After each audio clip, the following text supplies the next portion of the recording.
every person alive tonight may descend from the same few thousand survivors of a single catastrophe, roughly 74,000 years ago. On the far side of the world, a mountain tore itself open. The sky filled with ash, the sun turned thin and grey, and the small, scattered bands of our kind, the first people who looked and thought and dreamed as we do, were pushed close to the edge of ending. Not by war, not by any enemy they could see, by cold, by hunger, by long years of dimmed light, falling over a world that had always been green. This is the mystery we will hold together, all through this long night. There were so few of them, a scatter of bands, spread thin across a hardening land. By some readings of our own blood, the whole of humankind may have narrowed to only a few thousand. A few thousand. Let that number sit for a moment. And yet here you are, breathing, listening, which means they did not vanish. Somehow those few endured the longest winter our kind has ever faced. The question is simply how. How did so few survive so much? Stay close, and slowly, patiently we will find our way toward an answer. To understand how near we came, you have to leave tonight behind. You have to travel back past everything written and remembered, past the cities and their lamplight, past the first fields of grain, past the last long winter of the great ice. Keep going. 74,000 years is the distance we need. That number is so large it stops meaning much. So let me give it a shape. Picture a line of parents and elders, each one handing life onward to the next. Stand them shoulder to shoulder, back through time. To reach the world of this story, you would walk that quiet row for something like 3,000 human lifetimes. 3,000. One after another, hand to hand, all the way back to the ash, and every one of them is your family. Every single one. At the far end of that long row stand the people we came here to meet. They would not seem strange to you at all. The same hands, the same steady gaze, the same restless wondering mind behind the eyes. Set them in your own street in different clothes, and you would never look twice. They were us. Our kind had already walked the earth for more than 200,000 years by then. They simply had no idea what was coming. Give them language, and they had it. Full, quick, endlessly inventive, the same instrument you are listening with right now. Give them laughter, and grief, and the ache of missing someone gone. Give them curiosity, the old itch to know what lies past the far ridge. All of it was already there, behind those steady eyes. They told jokes we will never hear. They fell in love. They lay awake on clear nights and wondered at the stars exactly as you might. The only thing that truly separated their world from yours was time and the small accidents of what had been invented yet. Strip those away and the distance closes to nothing. They were not a rough draft of us. They were us, already whole, simply waiting on the far side of a very long night. I wonder where you are as you listen tonight. A city apartment, high above a street that never fully quiets. A house in the countryside, in the deep hour before dawn. A single lamp left burning in a room where everyone else has gone to sleep. Perhaps you are lying in the dark, letting this voice be the only light. Wherever you are, the door is closed, and the night is yours, and it can be exactly as long as it wants to be. You have nowhere else to go. So let the centuries fall away, one by one, and come and stand with me in an older world. Begin with Africa, because that is where the whole story begins. Not the Africa of maps and borders, an Africa with no name at all. A vast, breathing continent of grassland and open woodland, of slow brown rivers and reed-choked lakes. The great plains ran to the horizon in every direction. Herds moved across them like weather. There were forests thick with green shadow and dry country studded with thorn, and a long southern coastline where the land met a cold and generous sea. Into all of this, our kind was scattered. Thinly, lightly, like seeds thrown by a careless hand.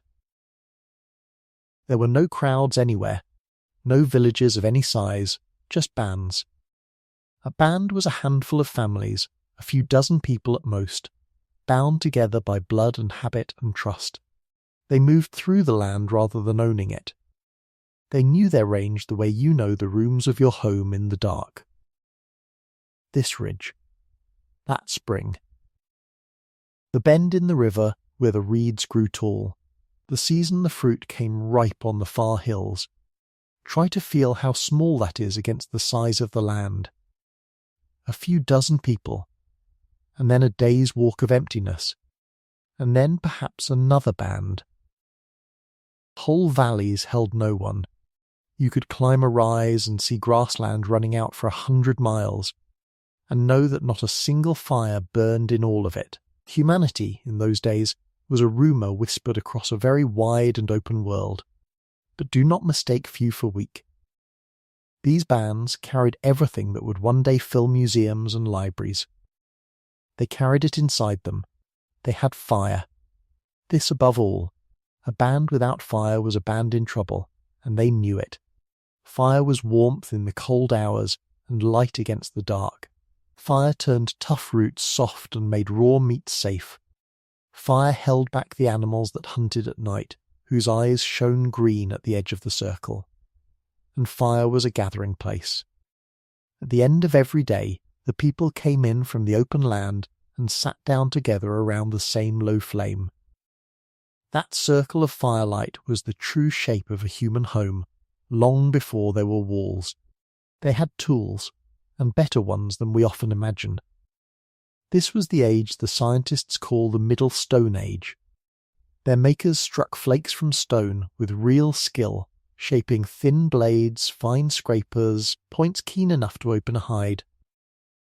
They had learned to bind those stone points to wooden shafts, gluing and lashing them tight, so a hunter could strike from a body's length away. That single idea, the joining of two materials into one better tool, is a quiet mark of a mind that plans and pictures and improves. And they had something rarer still. They had wonder. On the southern coast of Africa, in the very centuries this story turns upon, someone sat down with a piece of soft red stone and carved a pattern into its face. A careful crosshatch of lines. Neat, deliberate, it carried no use at all. You cannot eat a pattern or hunt with it or shelter beneath it. It meant something only inside a human mind. That scratched red stone is among the oldest known marks our kind ever made on purpose, and it is very nearly as old as the eruption itself. Think about that pairing for a moment. At almost the same instant in deep time, our ancestors were learning to make beauty, and the ground beneath the world was quietly preparing to swallow them. They strung small shells onto cord and wore them close, and a shell worn as an ornament is never only a shell. It is a message. It says, I am part of this band, and not that one. It says, someone made this for me, and I keep it near. These were people with names for each other, though we will never hear them. People with belonging. People who marked themselves and remembered their dead. Their days followed the food, and the food followed the seasons. The hunters went out after the great herds, reading tracks and wind and broken grass, working together because no single person brings down a large animal alone. The gatherers, meanwhile, brought in the steadier wealth, roots dug from hard ground, nuts and fruit and honey, tubers that held water through the dry months. Down on the shore, the people learned the tides. When the sea drew back, they walked out over the wet rocks and prized loose shellfish by the basketful. Mussels, limpets, whatever clung there. Slow food, but faithful food. Food that did not run away. Hold that shoreline in your mind. Remember the sea and the shellfish and the falling tide. We will need them badly before this night is done. It was, in its way, a good world to be alive in, not an easy one. There was hunger in the lean seasons, and danger in the tall grass, and loss that came without warning. But it was a familiar world, and a forgiving one. It gave back what it took, more or less if you knew its habits. The rains came when the rains should come. The herds returned along the paths they had always walked. Elders could tell you what the land would do, because the land kept doing what it had always done. Knowledge passed down still fit the world it described. And there is the heart of it. Everything these people knew was built for that steady, green, dependable world. Their maps, their stories, their sense of when to move and when to stay. All of it assumed that next year would look broadly like this one. The sun would be warm, the rains would come, the herds would run. None of them could have imagined a sky that failed. None of them had a word for a sun that dimmed and stayed dim for years. Why would they? Nothing in living memory, nothing in the memory of their elders' elders, had ever behaved that way. The great engine of the seasons had turned and turned, reliable as breathing, for longer than anyone could count. So they lived their lives leaning on that certainty, the way you lean on the floor beneath your feet without ever thinking to thank it. They hunted and gathered and married between the bands. They buried their dead with care.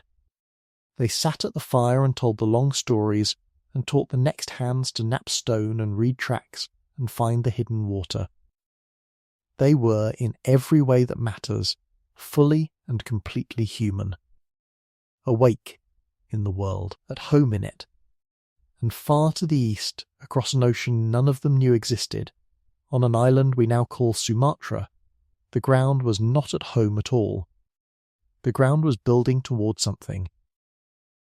Beneath a green and ordinary-looking mountain, a vast chamber of molten rock had been filling for tens of thousands of years. Pressure was gathering in the dark. The crust above it was beginning, ever so slightly, to lift. Nobody felt it. Nobody could have. The people at their fires had never heard of the place, and never would. It sat a world away, past deserts and coasts and open water no one had crossed. But the question we started with was already waiting for them, folded into the rock, patient as a held breath. How will so few survive so much? They did not know to ask it yet. In a geological instant, they would have no choice. Let us go to the mountain. The island we now call Sumatra lies along a great seam in the earth. There, two vast plates of the planet's crust grind slowly against each other, one sliding beneath the other down into the heat. Where they meet, rock melts. And over enormous spans of time that melted rock gathers. Beneath the green mountain, it had been gathering for a very long while, tens of thousands of years, longer, a reservoir of molten stone, swelling in the dark, deeper and wider than any human word can hold. Picture a lake of fire the size of a small country, hidden far below the forest floor. That is not exaggeration. That is close to the truth. Above it, everything looked ordinary. Green ridges, warm rain, birdsong in the canopy. The forest went about its business, knowing nothing. The pressure below did not announce itself. It simply grew, year upon patient year, pressing up against the ceiling of solid rock that held it down. Rock is strong, but nothing holds forever. We cannot know the exact hour it broke. No one was there to mark it, or no one who left a record we can read. But we know what happens when a chamber like that finally gives way. First, somewhere, a fracture opens. A crack races through the stone. And the moment the lid fails, the pressure that took tens of thousands of years to build is released in a matter of days. The molten rock, freed at last, tears upward toward the sky. What followed was the largest volcanic eruption our species has ever lived through. Not the largest we have written down. The largest in all the long human story, reaching back through every ancestor in that quiet row. Nothing in recorded history comes remotely close.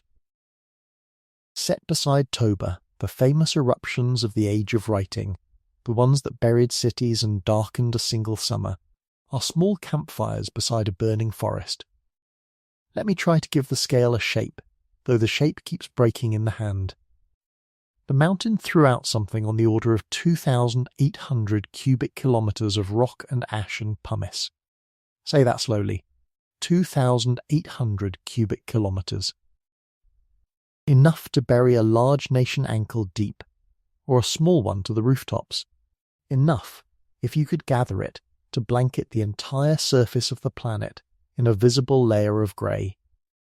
It is a volume that does not fit in the mind, and perhaps it is not meant to. Some numbers are too big for feeling. You can only stand at their edge and look in. The heart of the eruption was a column of ash and gas, blasted straight up with a force beyond imagining. It did not drift into the sky.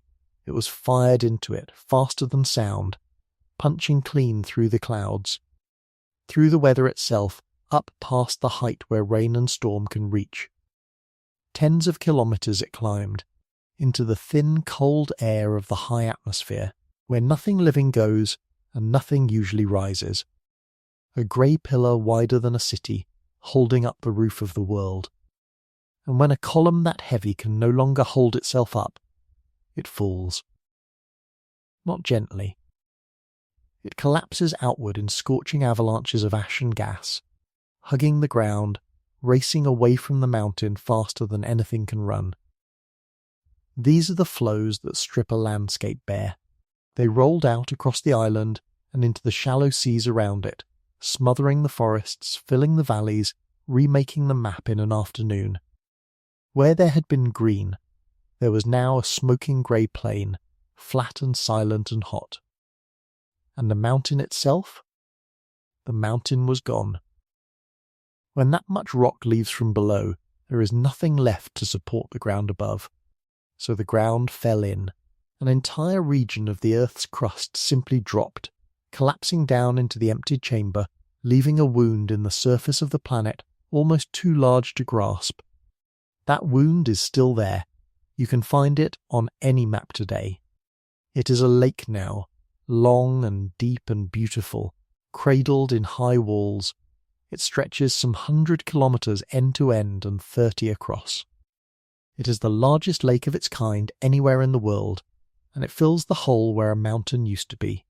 We call it Lake Toba.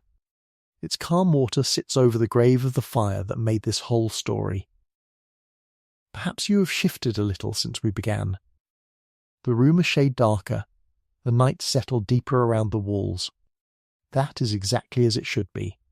Wherever you are lying now, stay close and keep the ash sky in your mind, because the eruption was only the opening of the door. The eruption was quick. What came after was long and slow, and it is where our real question lives. Because here is the strange thing about Toba. The fire itself, terrible as it was, stayed mostly in one part of the world. The people we came to meet, scattered across distant Africa, never saw the mountain. They never heard it, though the sound of it may well have crossed whole oceans. They never felt the ground fall. For them, the disaster did not arrive as fire at all. It arrived as weather. It arrived in the sky. To understand how, you have to follow the part of the eruption that did not fall back to earth. Not the rock. Not the heavy ash. Something lighter, and in the long run, far more dangerous. Deep in that molten chamber, along with the stone, there had been gas. Enormous quantities of it. Above all, a gas rich in sulphur. When the chamber tore open, that sulphur was flung upward with everything else, high into the stratosphere, that upper deck of the sky, above the clouds, above the rain that would otherwise wash it clean. And up there, beyond the reach of any weather, the sulphur did not simply blow away. It changed. It combined with moisture into a fine haze of tiny bright droplets. A veil. That veil is the key to everything that follows. Hold on to it. A veil of sulfur droplets in the high sky does one simple, ruinous thing. It reflects sunlight. It turns some part of the sun's warmth back towards space before it can ever reach the ground. And because it floats too high for rain to touch, it does not clear in a day, or a week, or a season. It lingers. It spreads. Carried on the great winds of the upper air, it drifts out from Sumatra in a widening stain, wrapping slowly around the whole turning planet. There was no corner of the earth it could not reach. Not because ash fell everywhere, it did not, but because the sky is one sky. The high winds stitched the world together into a single moving ocean of air, and once the veil was up there, riding those winds, it belonged to all of us. To Sumatra and to Africa alike, to the emptied grey island, and to the green plains a world away where the bands still sat at their fires, not yet knowing the light was already changing above them. The ash tells us how far the reach went, because the ash left a signature we can still read. When the heavier ash finally came down out of the sky, it settled across an immense sweep of the world. It fell on the land and the sea for thousands of kilometres in every direction from the mountain, and in some places it fell thick. Far away across the ocean, in the river valleys of what is now southern India, the ash from Toba piled into beds you can still dig into today. Layers of pale grey volcanic glass, in places several metres deep. Several metres. From a mountain that stood a full sea away. Let that distance sink in. The ash that buried those Indian valleys had crossed the entire Bay of Bengal on the wind before it landed. It sifted down over the whole of South Asia. It dusted the surface of oceans and drifted to the seafloor, and lay there in the mud in a thin bright line that ships still core up from the deep to this day. Everywhere the scientists look across half a hemisphere, they find the same grey fingerprint at the same moment in time. One layer. One instant. One mountain. That layer has a use beyond wonder. It is a marker in the earth, a single sharp line laid down across the world in one geological heartbeat. Whenever we find it, we know we are touching the exact moment of the eruption. Everything below the line is the world before.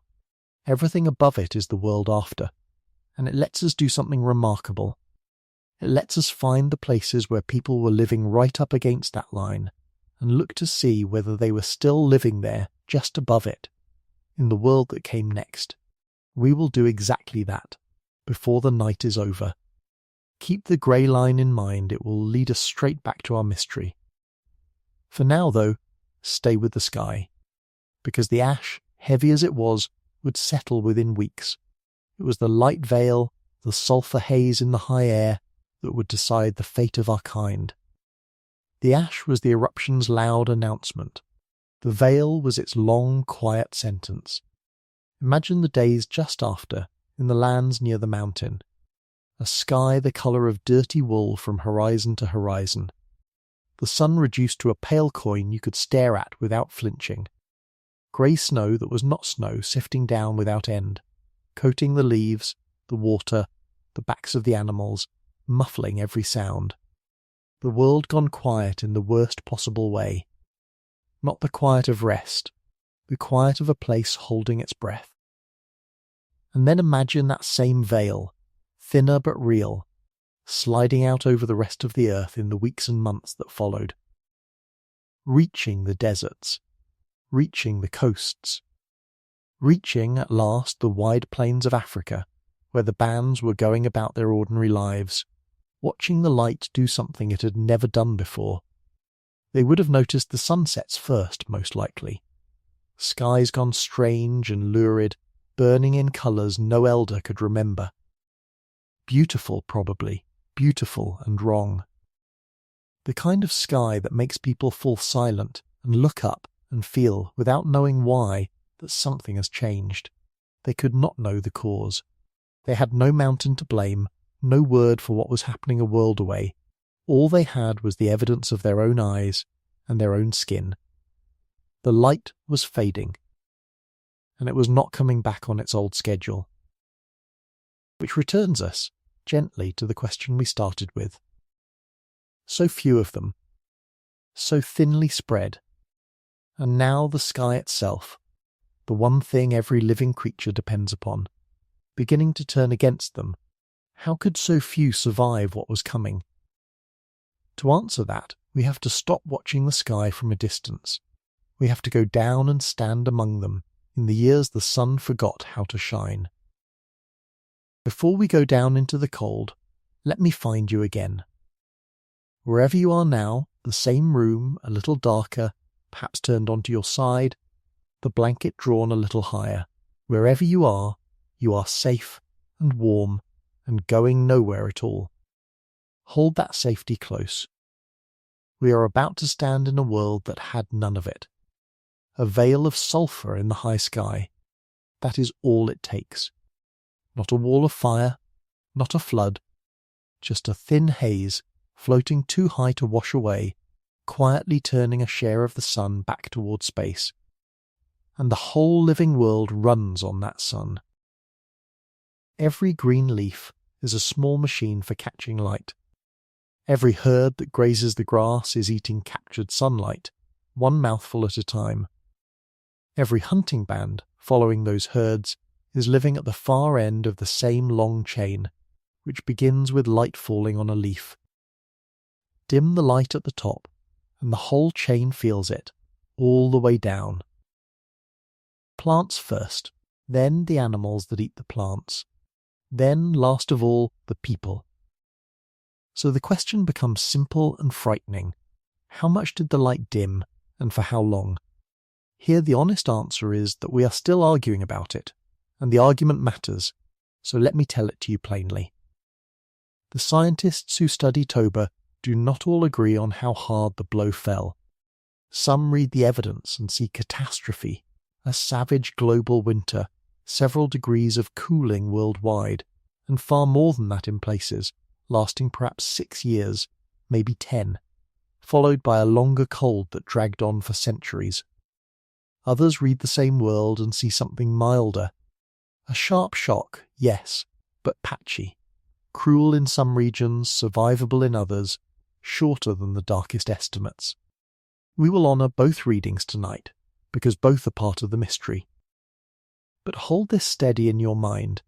Even the gentler version is a disaster past anything you have ever lived through.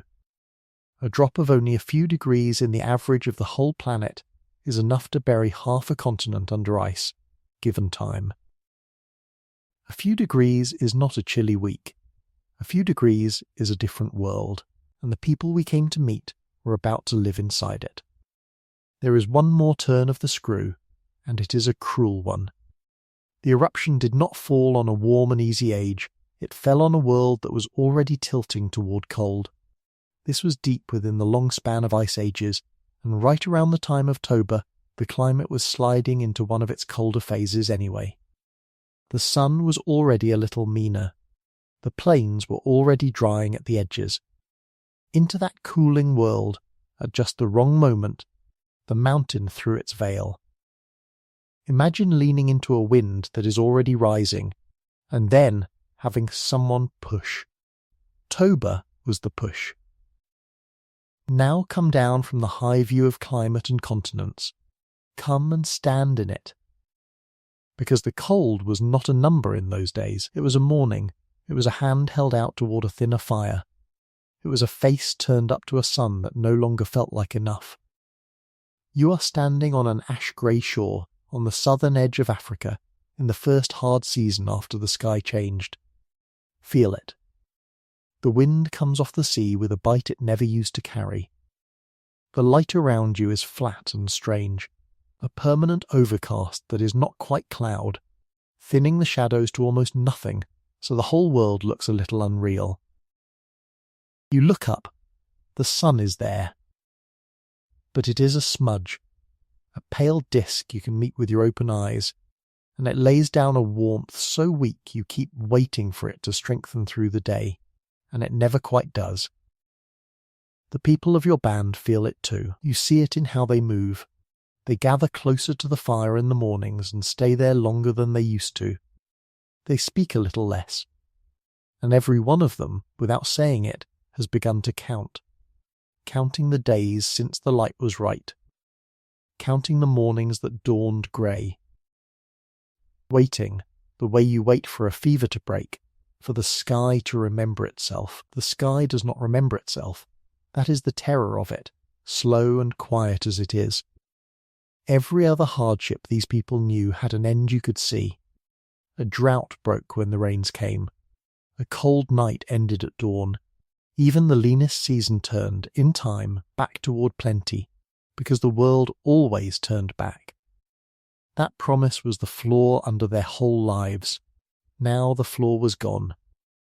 And nothing in all their knowledge told them when, or whether, it would return. Watch what the dimmed light does to the land, season by season. Because this is the real weapon. It works through the plants. The growing season shortens at both ends. Frost creeps into mornings that never used to freeze. The plants that feed the whole world start their growth late and give it up early, and in between, in the cool grey daylight, they simply grow less. Grasses come up thin and pale. The trees hold their fruit back, or drop it small and hard. The roots and tubers the gatherers depend on stay meagre in the cold ground. And it is not one bad year which any band could weather. It is this year, and then the next, and then the one after that. Cooler air carries the second blow, and it is drought. Cold air holds less moisture, so as the world chilled, great regions also dried. The rains grew unreliable, then scarce. Waterholes that had never failed pulled back into cracked mud. Rivers ran low and clear and cold. In much of Africa, the real face of the disaster may not have been ice at all.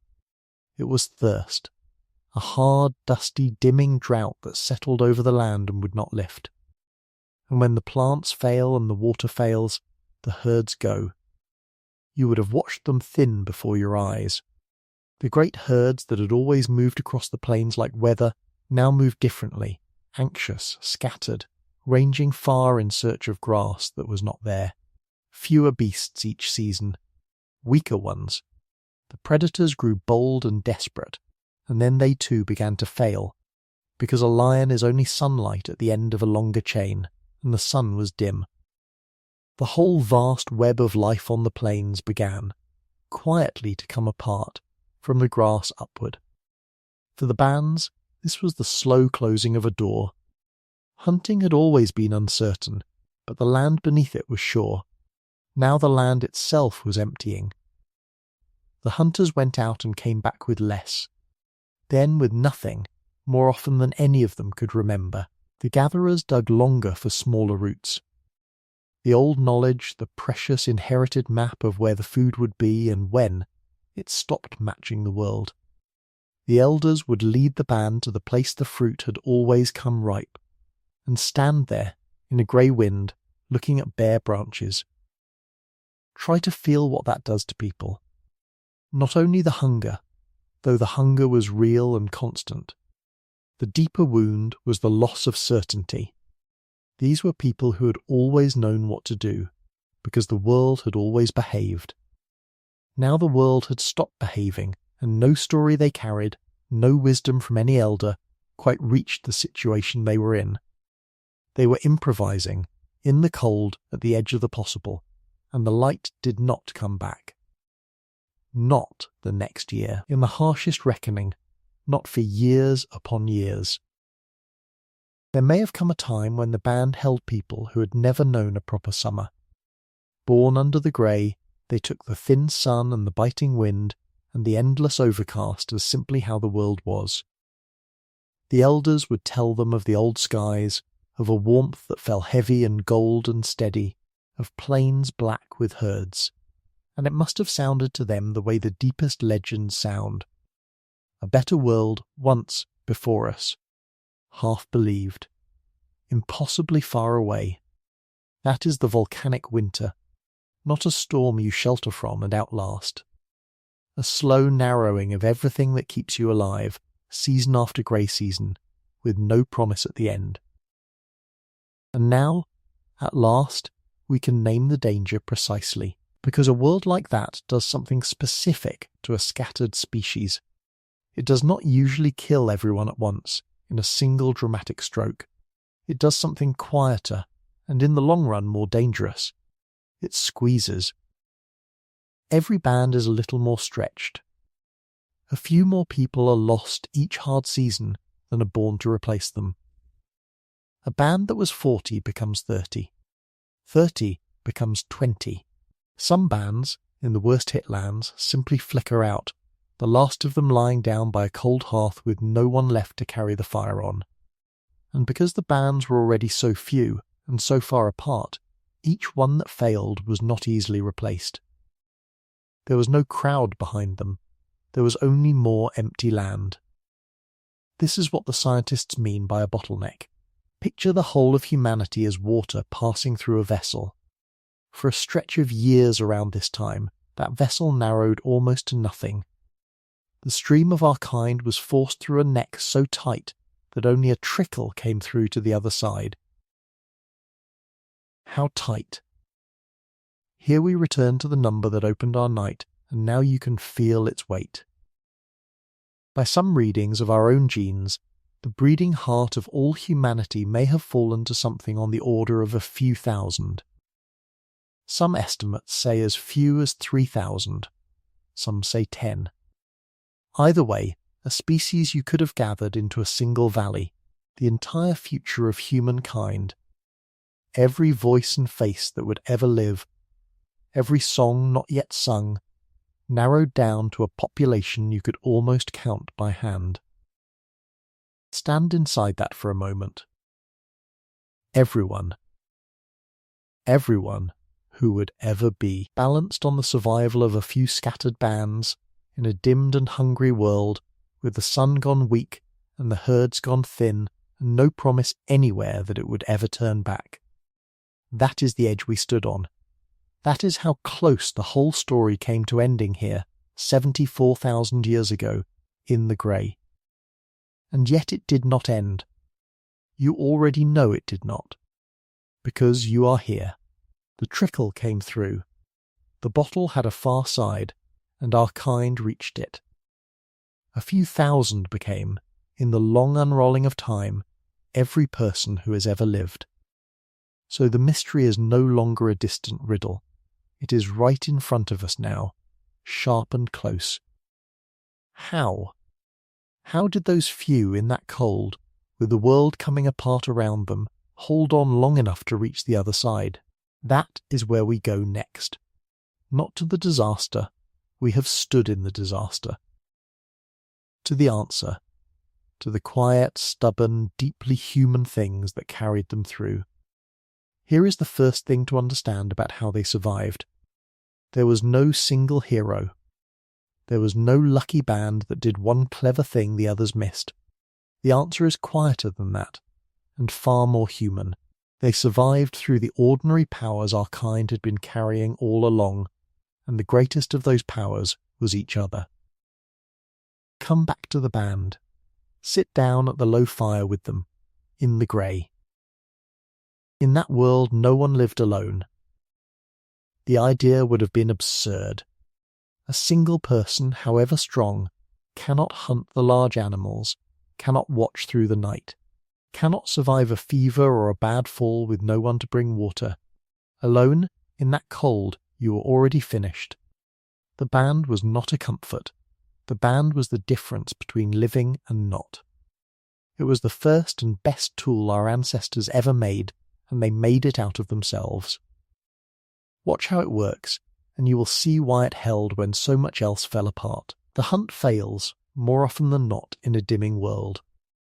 One hunter comes back with nothing, hollow-eyed, ashamed, but another has found a tortoise, or a nest of eggs, or brought down a single lean animal at the edge of the plain. And that food does not belong to the one who found it. It goes to the fire. It is shared out, hand to hand, to every person in the circle. The strong feed the tired. Today's lucky feed tomorrow's empty-handed. And tomorrow the luck turns, and the debt runs the other way. This is the deep magic of it, and it is worth saying slowly. Sharing spreads the risk. On any single day, hunger is a coin toss, and a lost toss can kill. But a ban that pools everything turns many desperate gambles into one steadier chance. No one eats well, but fewer starve. In a world of thin margins, that difference is everything. That is how you carry the weak season without losing the people in it. You feel this if you are there. You feel it in your body. You go out and fail, and you come back with nothing, and your face burns with it, and someone hands you a share of what they found, without a word, as a matter of course. Because they know, next week it will be you with the full hands and them with the empty. The fire does not keep accounts. The fire keeps people. That unspoken trust, worn smooth by 100,000 years of practice, was the thing that money could never buy and the winter could never quite break. Now widen the view beyond the single fire. Because the bands were not islands, and this is the part people miss. Across the wide land, band was tied to band in a loose living web. They married outward, sending kin to join distant families and taking others in. They met at the edges of their ranges, at a good spring or a river ford. And they talked. They traded. They carried news of where the rains still fell and the herds still ran. And they passed small gifts between them, tokens of the bond, a string of those shell beads perhaps, worn and given and worn again. A shell bead is not decoration only. It is a promise made visible. It says there is a tie between us, you and I, across all this empty land. In good times, that web was warmth and belonging. In the grey years, it became something more. It became insurance, spread across the whole face of the continent. Think what that means when a valley fails. A band whose land had turned to dust and bare branches was not simply doomed where it stood. It had somewhere to turn. There were kin a long walk away in country that had not been hit so hard. Ties of blood and marriage that could be called upon. A place, however crowded and hungry, where they might be taken in and folded into another fire. The web let people flow, slowly, away from the dying lands and toward the ones still holding on. It let humanity, as a whole, ride out a patchy disaster. Because when the sky strikes unevenly, the ones in the failing places can lean on the ones in the sheltered ones. And next season, the leaning may run the other way. No single band could have planned this. No one designed it. It grew over uncountable years out of nothing more than the human habit of staying connected, of remembering your kin, of honouring a tie, of walking a long way to sit at another fire and be known. In the easy times it looked like mere friendship. In the grey years it turned out to be the architecture that held our species up. Which brings us back again to the question that runs through this whole night. How did so few survive so much? Part of the answer is now in your hands. They survived because they refused to face it alone. Not the person alone, and not the band alone. A whole thin, stubborn network of people, leaning on one another across a hardening world. But cooperation cannot conjure food out of bare ground. The web could move people toward the places still worth living in, and that raises the next question. Where were those places? When the plains browned and the herds thinned, was there anywhere the disaster could not fully reach? There was, and you have already stood there. Go back to the shore. Remember the coast, and the falling tide, and the shellfish clinging to the wet rocks. Remember I asked you to hold that shoreline in mind. Now we need it. Because while the dimmed sun was slowly closing the larder of the land, it could not so easily close the larder of the sea. Think about why. The grasses and the herds depend on the sun falling here, now this season, on this patch of ground. Dim that sun and they fail within a year.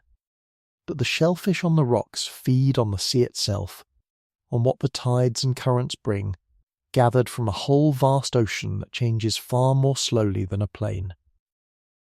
When the tide draws back, the mussels and the limpets are still there, clamped to the stone, renewing with the water, indifferent to how bright the day is. A grey sky does not empty a mussel bed the way it empties a plane.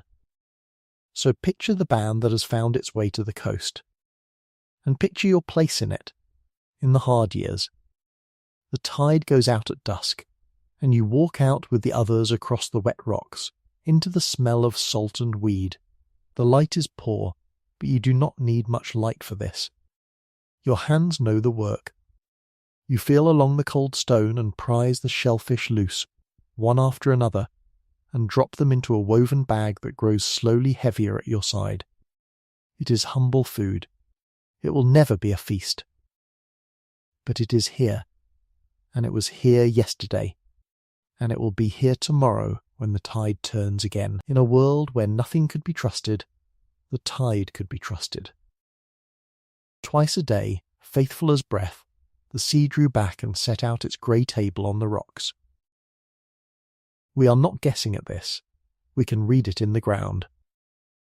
On the southern coast of Africa, in exactly these hard ages, we find the leavings of people who lived hard by the sea and leaned on it, great heaps of emptied shells, piled where the tides were worked season after season.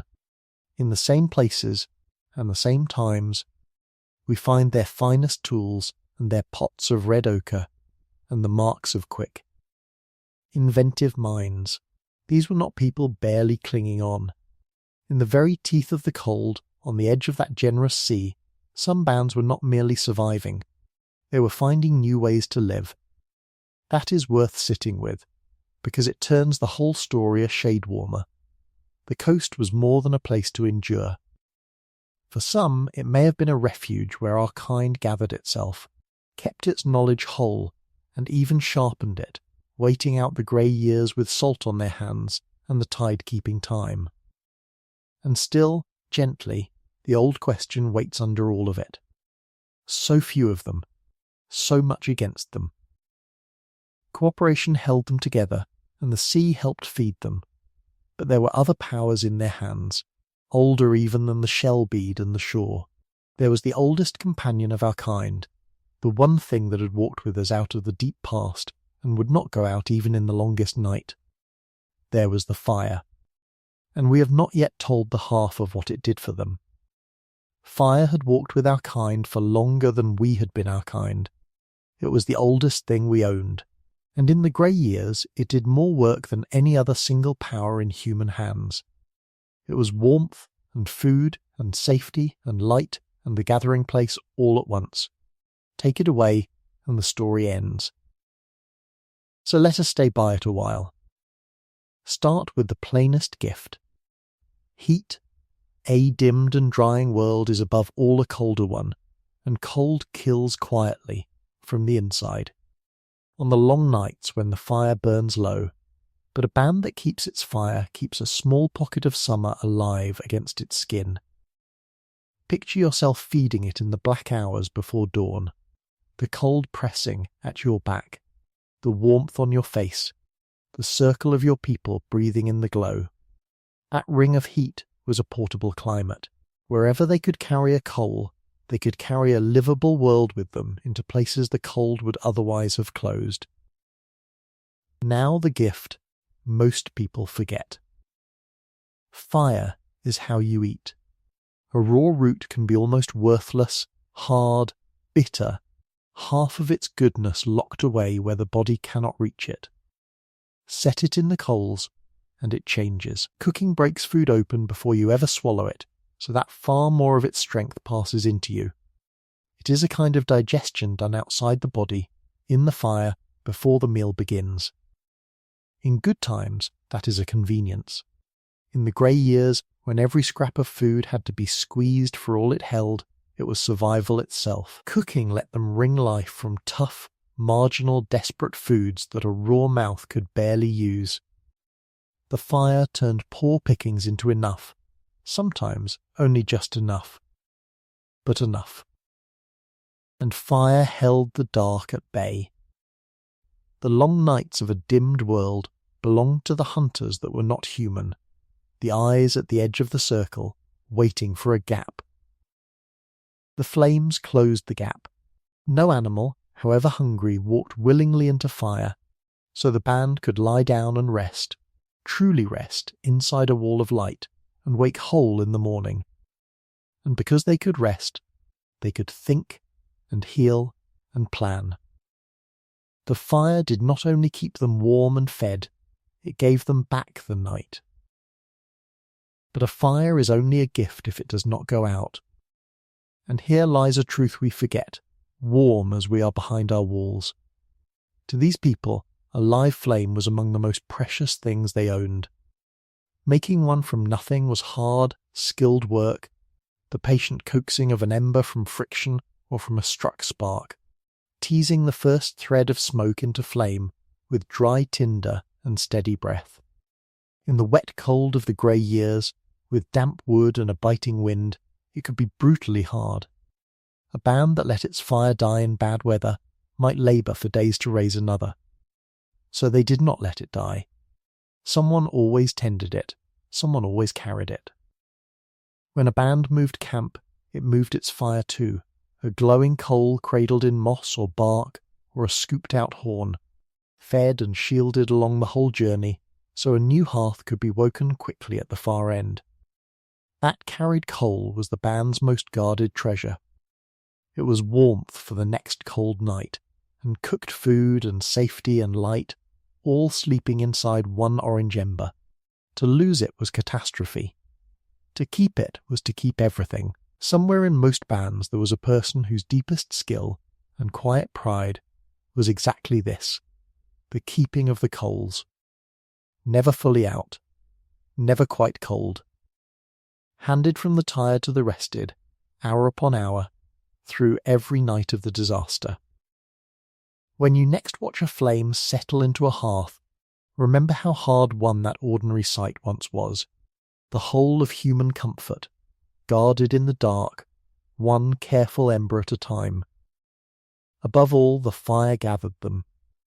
Everything the band knew, everything it needed to carry into the next season, moved through that circle of light.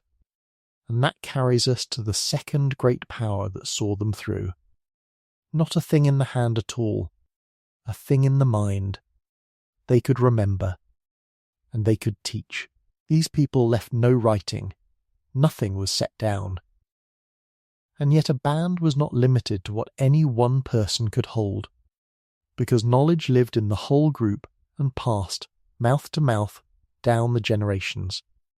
The elders were the libraries of that world. In an elder's memory lay the map of the land, the ways of the animals, the making of every tool, the stories that carried the hard-won lessons of lives now gone. When an elder spoke at the fire, the past itself was speaking, reaching forward to steady the hands of those still living. In the ordinary world, this was how a band stayed wise. In the grey years, it became something close to a lifeline.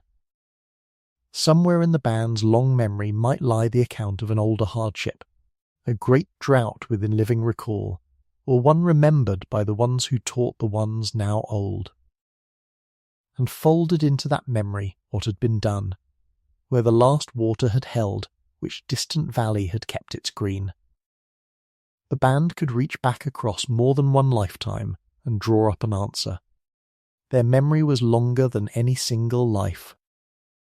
That is a power no lone animal possesses. But notice the deeper thing, because it matters more than any single remembered fact. When the world changed so far that the old map no longer fit, and it did, they were not lost. Because the true human gift was never the map. It was the making of maps, the capacity to watch a changed world, learn its new rules fast, and pass the new knowledge on before it died with the one who found it. A creature that runs on fixed instinct cannot do this. When its world breaks, it breaks with it. Our kind could learn its way into a world its ancestors had never seen. In the grey years, That flexibility was worth more than any fixed strength. You can see the same flexibility in the stone in their hands. Their toolkit was never a single tool. It was a way of solving problems, endlessly remade for whatever the day required. When the old prey vanished, they shaped new points for new animals. When the coast called them, they made what the coast needed. And in exactly these hard ages, we find them doing something quietly brilliant with the fire and the stone together. They learned that certain stones, gently heated in the coals first, would then flake far finer and sharper than raw stone ever could. They were treating their raw material with fire to improve it, a real chain of planned steps held together in the mind to make a better blade. That is not the mark of people barely hanging on. That is invention in the teeth of the cold.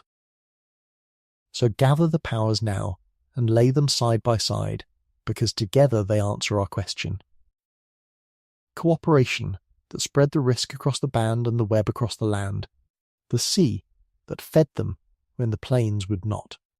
Fire that warmed and fed and guarded them. Memory that let them carry more than one life could hold, and a flexible, inventive mind that could learn a new world before the old one finished falling. No single one of these would have been enough.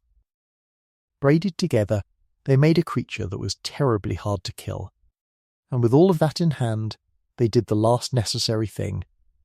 They moved. Not in a planned march. No one drew a route, but slowly, band by band, over the grey years, our kind drifted toward the places where life still held. Toward the coasts, where the tide kept its faithful table. Toward sheltered valleys and well-watered highlands.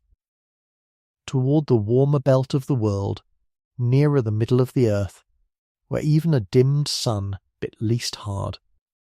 The failing lands emptied. The living lands, thin as their welcome was, drew people in. The web of kin gave them somewhere to go, the fire let them survive the journey, and the memory told them which way the water lay. And here, at last, the stones in the ground let us check the whole story against the truth.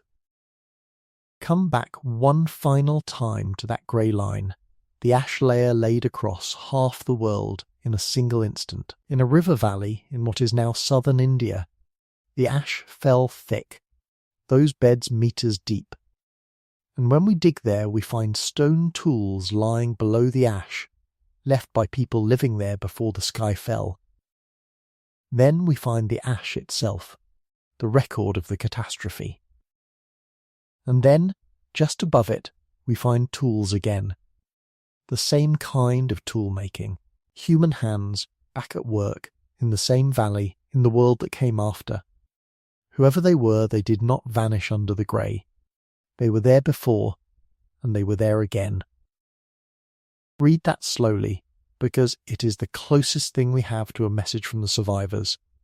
Not a word, not a name, just a scatter of worked stone above the ash, saying the only thing that matters. We were still here, and on that southern African coast, the same testimony. A place lived in before the eruption, through it, and after and afterward, the signs of life do not fade. They grow. More activity, new tools, fresh invention in the seasons following the disaster. It is one of the reasons the scientists still argue over how hard Toba truly struck, because wherever we look closely for the people, we keep finding that the people carried on, which is the answer to our mystery, arriving not as a guess, but as a fact written in the earth. How did so few survive so much? They survived because of what they already were, a creature that shared and remembered and kindled fire and read the tide and invented, and above all clung to one another across a hardening world, reduced to a few thousand, scattered and cold and hungry, and still somehow almost impossible to finish off. They held on. Season after grey season, they held on. And far above them, though none of them could yet know it, the veil in the high sky had already begun, very slowly, to thin. The sun was coming back, but the sun had not come back yet, not for a long while. And before we walk out into the returning light, we owe the survivors this, to sit with them a little longer in the dark they actually lived through. Not the disaster in its first loud season, the long, quiet middle of it. The years that simply went on. Come back into the band, one more time. It is the deep of the night, and the fire is low. Someone has to keep it. In a band living at the edge, the fire can never all go out at once, so the nights are divided, and there is always one pair of open eyes. Tonight, that watch is yours. The others lie close around the coals, breathing slow, folded into hides against the cold. You feed the flame a little. You listen to the dark. Above you, where the great river of stars used to blaze, the haze has thinned them to a dim scatter, and some nights hidden them altogether. Even the sky at night is not the sky your elders knew. This is how most of the disaster was lived. Not as terror, as waiting. As one more cold night tended, and then another, and then 1,000 more. Time itself grew hard to hold in those years. The old way of marking it had broken. A band once knew the turning of the year by the land, the season the rains came, the moon the herds passed, the weeks the fruit hung ripe. But the rains had grown faithless, and the herds had scattered, and the fruit came thin or not at all. The great clock of the seasons had lost its hands, so they counted what they still could. Moons, cold mornings, the slow wheel of the dimmed stars. They held time together by will, because the world would no longer keep it for them. And still, in the middle of all that, life did the thing that life does. It continued. It insisted. A new life would join the band. Even in the grey years, even against everything, another was born to the fire. And you can only guess at the weight of that, the fear and the fierce hope wound together in it. One more to feed, in a season when there was barely enough, and also this proof that the band was not finished. A reason to carry the fire one more year. The whole circle would have drawn close around that new arrival, because in a world grown so thin, each new life was not one more mouth alone. It was the future itself, breathing in someone's arms. It was the band saying to the dark, "We are still going on." Hold that thought, because it is the quiet engine under this entire story. Every person in that band was there, because all the way down the long row of ancestors, not one link had ever failed. Through every drought and every hard winter before this one, the fire had been carried forward, hand to hand, without a single break. The grey years were only the hardest test of a promise our kind had been keeping since before we were quite our kind. Keep the fire, keep the people, carry it one more year. Not every promise could be kept. That too belongs to the truth of it. There were empty places at the fire. Bands lost their old and their frail to the cold and the hunger, as bands always had, but now more often, and with fewer to spare. And when someone was lost, these were not people who simply moved on. We know this, because we have found how they treated their dead, with care, with intention, laid to rest by hands that meant something by it. They grieved. They remembered. In a band of a few dozen souls, every loss was the loss of a whole world, a lifetime of memory and skill gone out of the circle at once. When an elder died in the grey years, a library burned. And the others gathered what that elder had taught and carried it on, because now it was theirs to keep. Feel how heavy that is, and how it held them together rather than breaking them apart. Grief, shared around a fire, is a kind of glue. To mourn together is to say, this one mattered to us, and so do you, and so do I. The bonds that fed them and sheltered them were the same bonds that ached when the circle grew smaller. You cannot have the one without the other.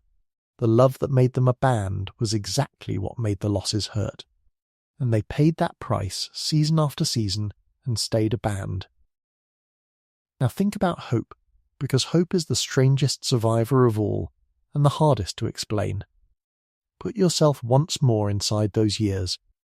You wake and the sky is grey, as it was yesterday, as it was the year before. The elders' tales of a golden sun sound more like legend every season.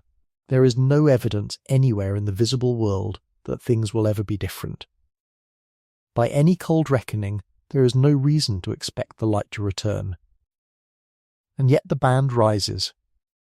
It tends the fire and walks out to the tide and digs for roots and teaches its skills and welcomes its new lives and buries its dead with care and goes on, acting, in every way, as though there were a future worth surviving into. Where did that come from? Not from proof. There was none. It came from something deeper than proof, something our kind carries in the grain of us. The simple refusal to lie down while there is still one more thing to try. One more tide to work. One more day to feed the fire. Perhaps that stubbornness is the truest thing our ancestors handed down to us. Not a tool, not a technique, a temperament. The animal that will not quit. And they were rewarded, not with rescue, but with small mercies, which in that world were everything. A good tide, the rocks thick with shellfish, a single animal brought down at the plain's edge, and meat for the whole band for days. A night mild enough that no one shivered, a stretch of mornings where the grey seemed, or only seemed, a shade less heavy. They lived on those small mercies the way you might live on sips of water. Never enough to feel safe, always enough to reach the next one. And here is the thing they could not know, the thing only we can see looking back across all that distance.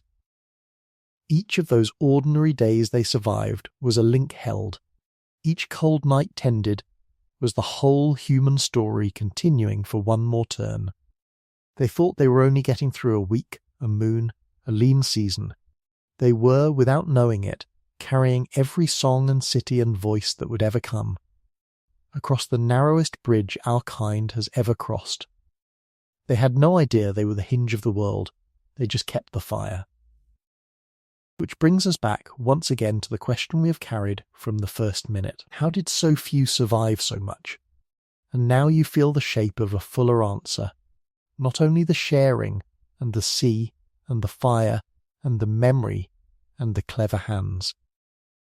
Underneath all of it, this, a refusal. A tenderness that held the band together through loss. A hope with no evidence behind it but itself. They survived, in part, because they would not stop, and because they would not let each other stop. But endurance of the spirit needs help from the hands. To hold a hope alive, a band needs more than will. It needs to stay warm through the cold nights, and it needs reasons to keep gathering, and meanings to keep alive. And here our ancestors reveal something that still has the power to astonish. In the middle of the worst of it, they did not only labour to survive. They made. They marked. They kept the life of the mind burning right alongside the fire. And that, strange as it sounds, may have been part of how they lasted. Let us look at what they made in the dark. Think back to that piece of soft red stone, carved with careful cross-hatched lines, on the southern coast of Africa. Remember how close in time it lies to the eruption itself. Now let that fact turn over in your mind, because it holds a small marvel. At the very hour our kind stood nearest to ending, some of us were making the first known art in the world. It seems almost mad, at first. Why carve a pattern when you are hungry? Why string shells onto a cord when the sky has failed and the herds are thinning? Beauty does not fill a stomach. A marked stone does not warm a cold night. And yet, again and again, in exactly these hard ages, we find our ancestors doing precisely this. Grinding red ochre into powder, marking their bodies and their dead, engraving patterns with no use you can eat, making ornaments and wearing them and passing them hand to hand. The answer to the riddle is one of the deepest truths about our kind. For a creature like us, meaning is not a luxury laid on top of survival. Meaning is part of the machinery of survival. And here is why. Go back to the web. The great net of ties between distant bands that we found was their insurance against a patchy disaster. That web was not made of rope. It was made of relationship, of knowing and being known across the empty land.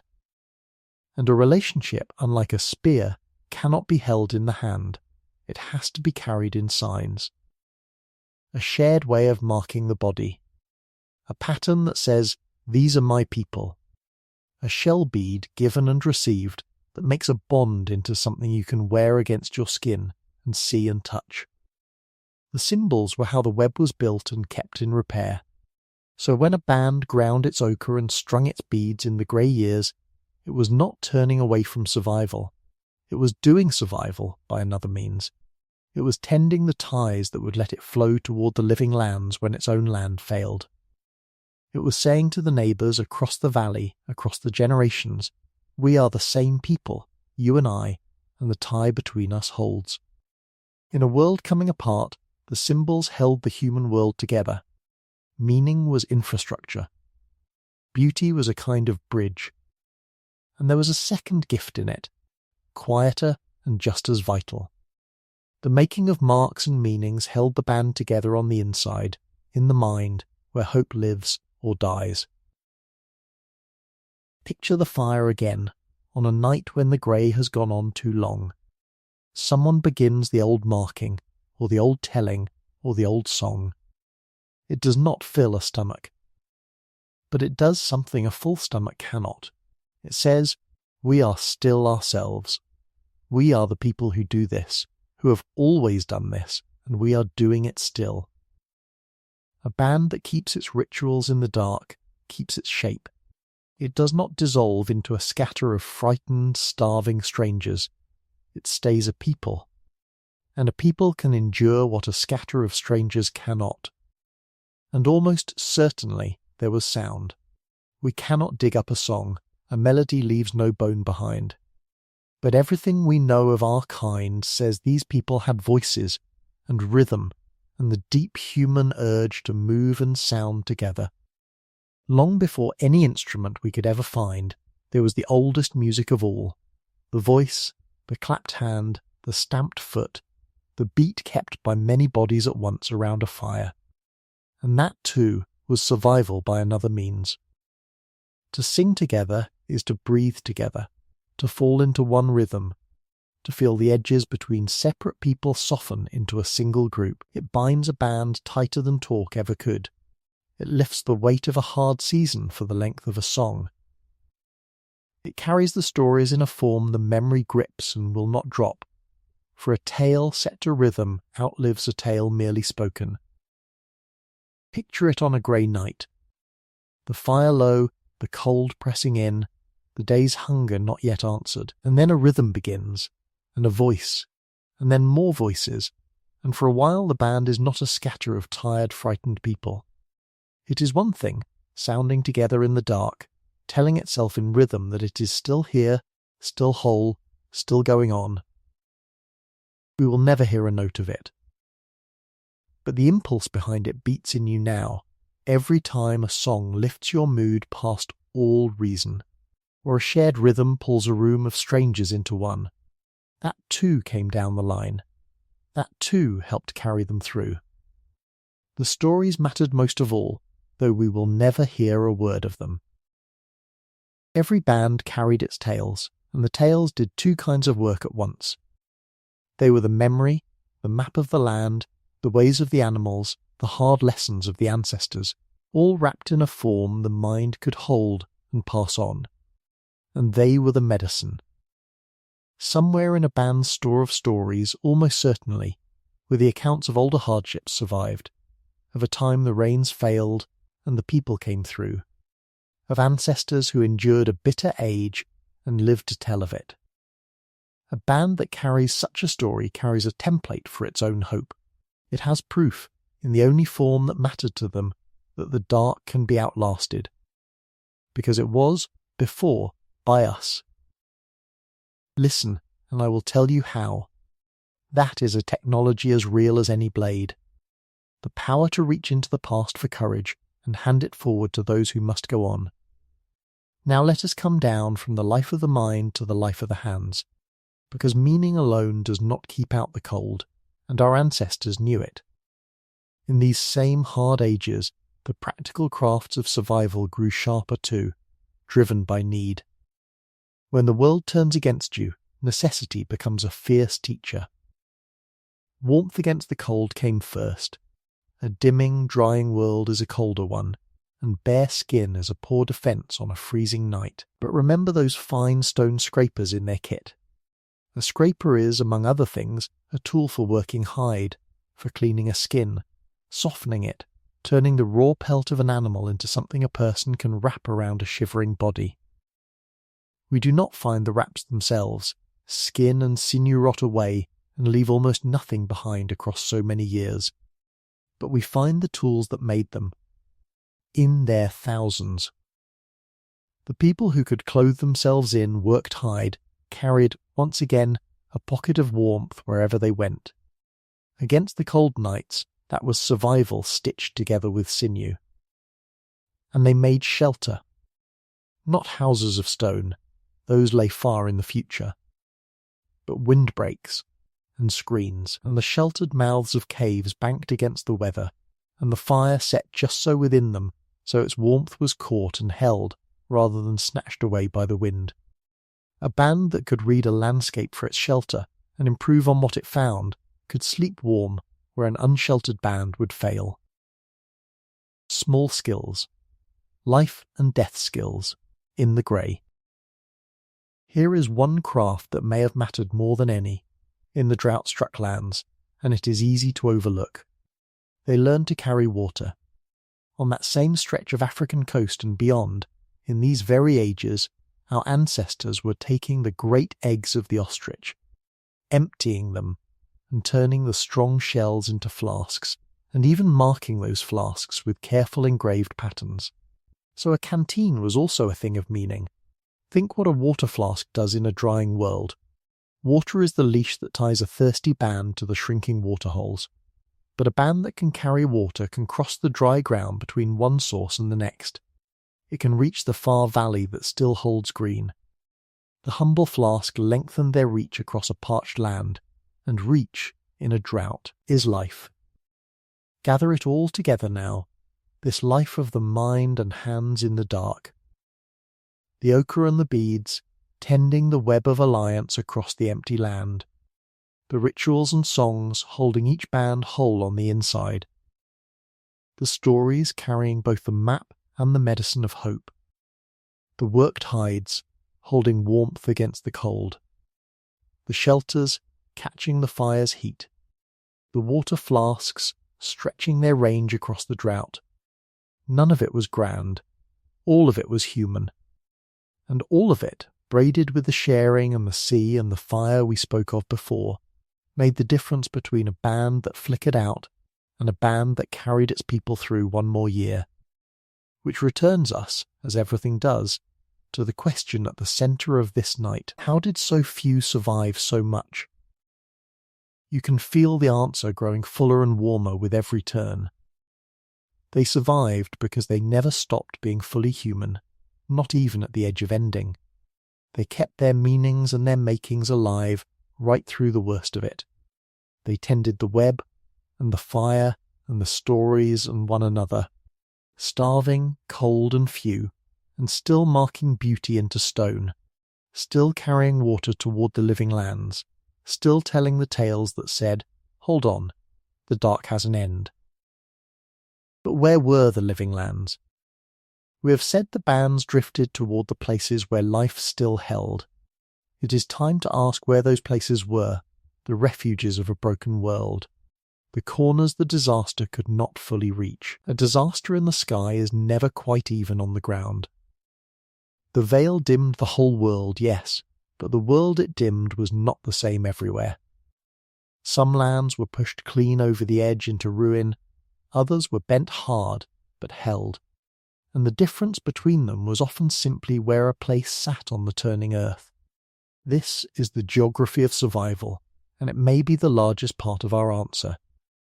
Because in the end, our kind came through not by standing everywhere, but by holding on in the right places the pockets a broken world could not fully reach. The scientists have a word for such places: refuges, corners where life shelters through the bad ages and waits, and later spreads back out to fill the world again. Where were the refuges in the grey years? Begin with warmth and follow it to the middle of the earth. Near the equator, the sun stands high and strikes the land almost straight on. That is why those lands are warm. And it means that even when a veil steals part of the sunlight, the belt around the middle of the world keeps more of what remains than anywhere else. The cold bites hardest at the far north and the far south, and least in that warm central band. So the tropics became a great reservoir of livable land, dimmed, cooler, drier than before, but still holding a warmth the higher latitudes had lost. For a species cradled in warm Africa, that was no small mercy. Much of the home range sat in exactly the belt best placed to ride the disaster out. Next, follow the water to the coasts. We have already found the sea's faithful table on the rocks. But the coast was a refuge in a second way, beyond its shellfish. The ocean is slow to change its temperature. It is a vast store of warmth that steadies the air above it, softening the swings, holding off the worst of the cold that ran wild across the dry heart of the continents. A band on the coast had milder nights and a gentler winter than a band far inland, on top of a larder the dim sun could not empty. Small wonder that some of the clearest signs of our kind coming through these ages cluster along the shore. The coast fed them and warmed them both at once. Then there were the hidden pockets inland, the highlands that still caught the rain, the springs that still ran, the lakes that had not shrunk to mud, the sheltered valleys where a fold of the land held on to its green. In a drought, such places become islands of life in a browning sea. The animals crowd into them. The plants hold on there when they fail everywhere else, and the bands that knew of them, or found their way to them, found in them a place to wait. These were the arcs of the grey years. Not one great vessel, but a scatter of small refuges spread across the warm middle of the world, each holding a few bands and a little life through the worst of it. And one region keeps rising to the surface whenever the scientists look for where our kind held on: the southern tip of Africa. That long coast, with its tides and its caves and its milder maritime air, has given us some of the richest signs of people not merely surviving these ages, but living well through them. The shell heaps, the ochre, the fine heat-treated blades, the engraved flasks and beads. Some who study it have wondered whether that southern coast was one of the great cradles where our kind gathered itself in the hard times, kept its knowledge and its numbers, and later flowed back outward as the world healed. We cannot be certain, but the ground there speaks of endurance and even of flourishing in the teeth of the cold. The coast was not the only kind of refuge, though. Turn inland, to the great fresh waters of Africa, and you find more of them. Along the courses of the large rivers, life clung on where it failed on the open plains, a ribbon of green threading through the browning land, with fish in the water and game drawn to drink and reeds and roots along the banks. A band that held a good stretch of river held a lifeline, in the most literal sense the word can carry. And deeper still, in the heart of the continent, lay the Great Lakes and the belt of equatorial forest, vast reservoirs of warmth and water that the dimmed sun could chill but never truly close. The forests thinned, perhaps, and the lakes drew back somewhat. But they did not vanish. They went on breeding life through the whole of the grey years, sheltered by their own size and their place at the warm middle of the world. Picture the map of survival, then not as a single arc, but as a scatter of them. A generous southern coast, a handful of good rivers, green against the dust, the margins of the Great Lakes, the edges of the deep forest, and the warm central belt holding them all. Between these refuges lay hard, emptying country that few could cross and fewer could hold. But the refuges themselves endured, small guarded pockets of the living world, each keeping its few bands alive, each a seed from which our kind could later spread back across the healing land. Survival, in the end, was in large part a matter of standing in one of these pockets when the sky went grey. Geography was mercy. The luckiest bands were simply the ones with water at their feet. Now we have to be honest, because honesty is where the real wonder lives, and because the scientists are still arguing, and the argument is part of the story. Remember the 2 readings of Toba. In the darkest telling, the winter was savage and near global, and our kind was hammered down almost to nothing, everywhere at once. In the gentler telling, the blow was real but patchy, cruel in the hard-hit lands, survivable in the sheltered ones, and people, being mobile and clever and cooperative, weathered it far better than the grimmest estimates suppose. The tools above the ash in that Indian valley, the thriving coast in southern Africa, these pull toward the gentler reading. They say the disaster, wherever we look closely, did not empty the world of people. So which was it?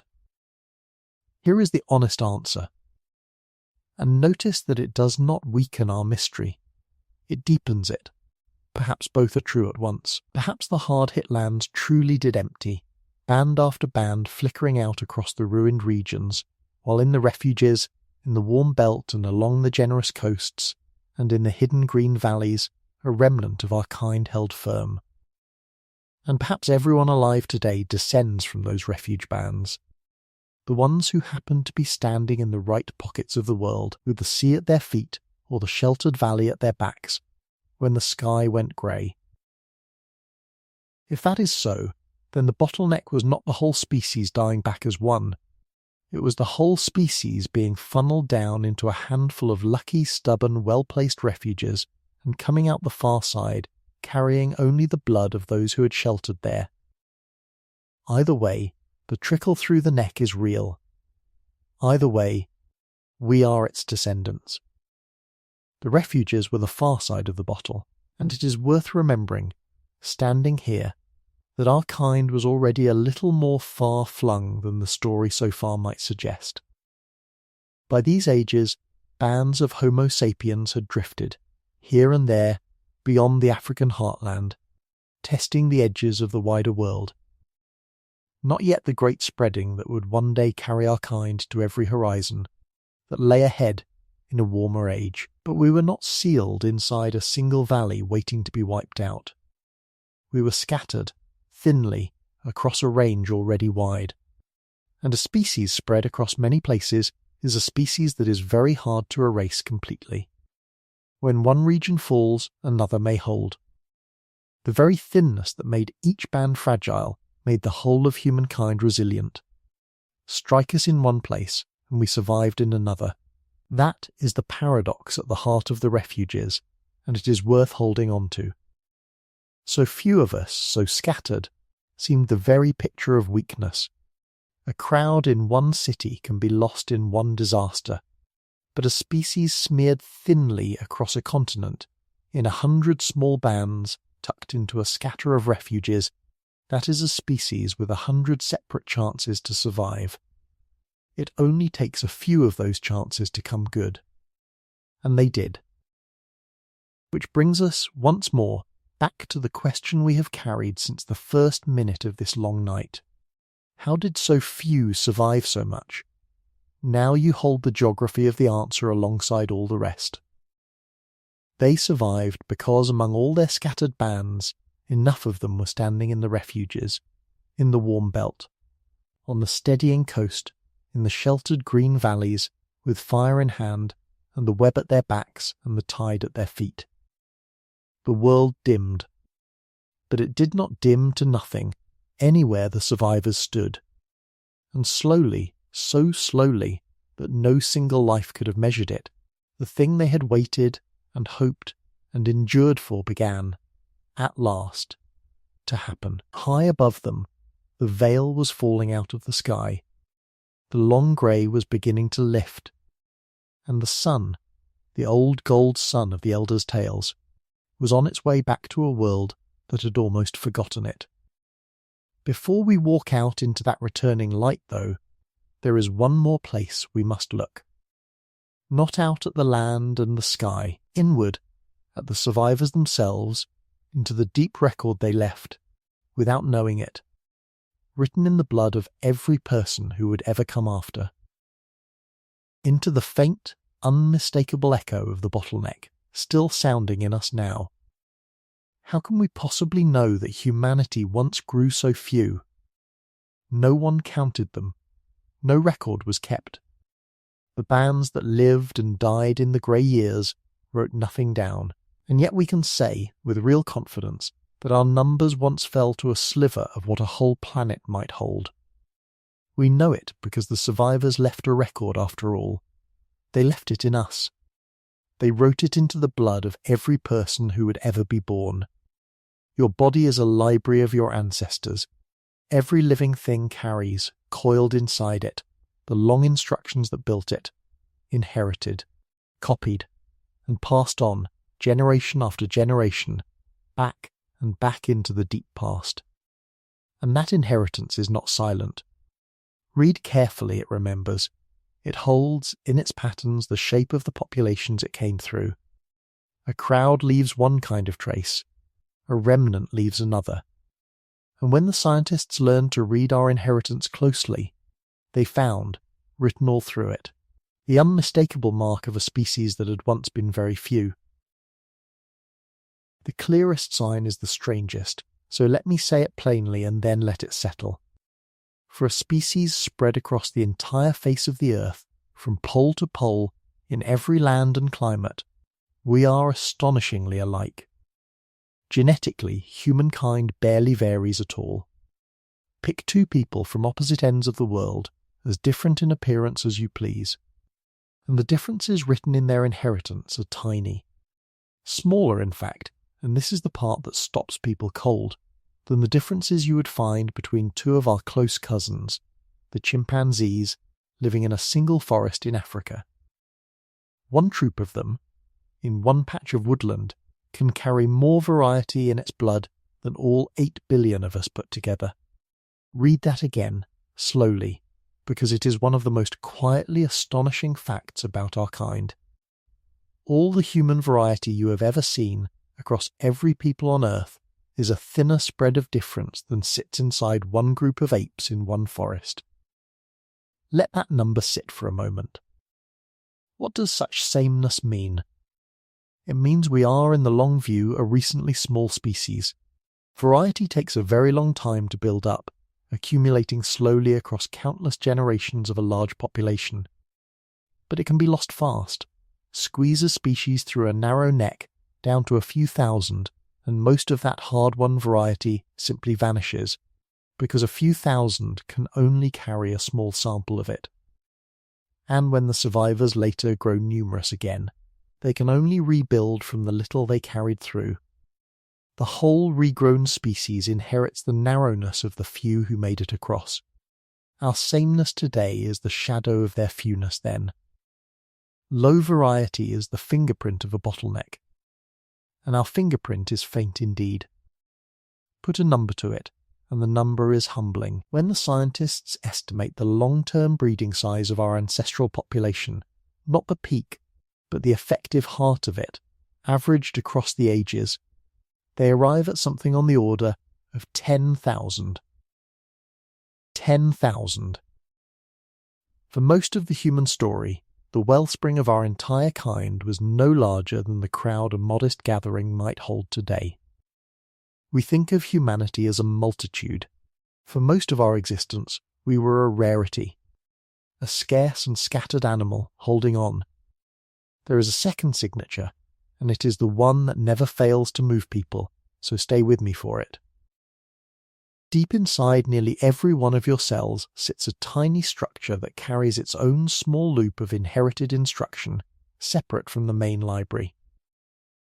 And this small loop, has an unusual habit. It passes down almost entirely through the mother's line, from mother to the next generation to the one after, in an unbroken chain running only through mothers, back and back through time. Your father's version does not, as a rule, get carried on. So this little loop traces one pure thread through the tangle of your ancestry. The maternal thread, mother behind mother behind mother, with no break all the way down. Now do something remarkable with that thread. Take it for every living person, all of us, everywhere, and follow each one backward in time. As you go back, the threads begin to join. Two people share a common mother somewhere in the past, and their two threads become one.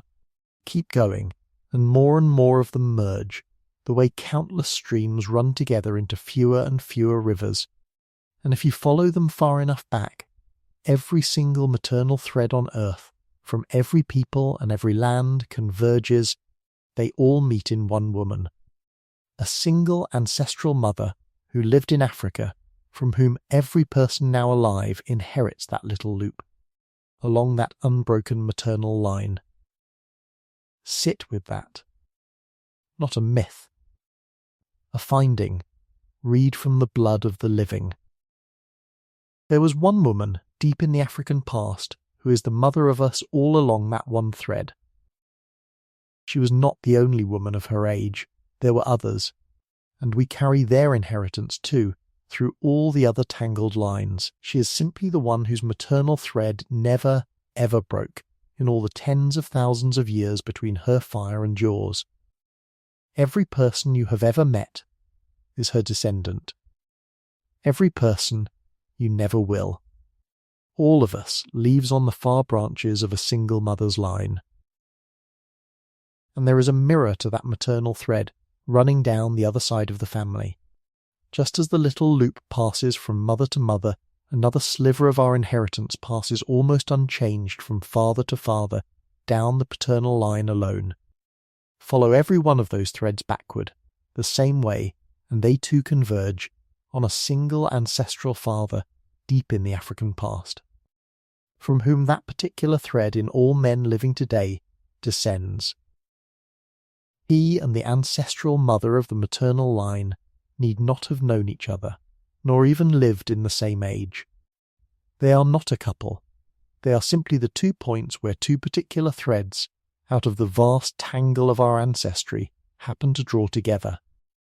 But between them they make the same quiet point twice over.